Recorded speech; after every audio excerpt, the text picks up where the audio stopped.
But now it's time for us to move on to the next segment, which is called Rapid Fires. And in this segment, I'll be asking my guests biased questions that they've got asked at some points in life. And in Sharon's case, it will be common misconceptions people have about investing and personal finances. So Sharon, are you ready to answer all the questions? Yes. All right, let's go. First question. I will never be able to afford a house. Yeah, so I guess this is a common, money misconception. I think that, like I mentioned, consistent steps will allow you to get there, reduce your expenses, increase your income, save a lot, put that into your investments. And next one, you can only get rich through luck.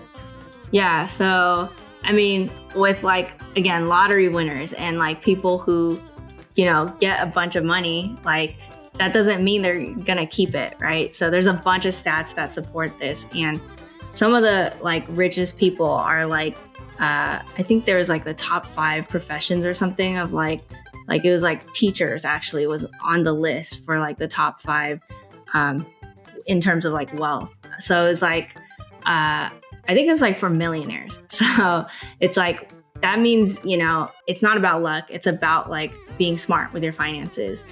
You just have to put in that consistent work, like I mentioned. The next question is, debt is always bad. Yeah, so I think there's good debt and bad debt. So there is debt that, high interest rates, credit card debt, that can really make it super hard to build wealth.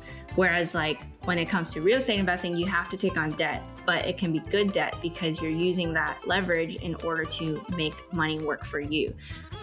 You pay, instead of 100%, you pay 20% of the down payment and you're borrowing 80%.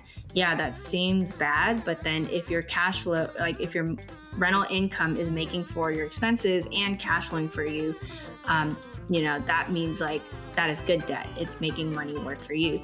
So debt isn't always bad.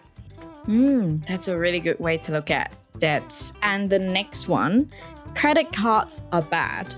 I would say credit cards actually help you build your credit score, and it can actually get you a lot of points and rewards if you do it responsibly, but you have to do it responsibly. You have to pay off your bills on time, or else you get into that credit card debt, right?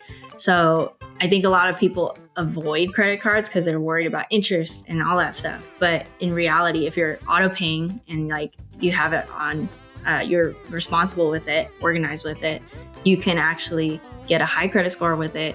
You can go to trips for free. It pays for a lot of my travels because I do I get a lot of points for my spending, right? So you just have to be smart with it. Amazing. And finally, I don't need an emergency fund. Yeah, so you never know what's going to happen, right? Medical emergencies, or your car breaks down, your roof, something. So this always happens in life. And I think that people have to be prepared.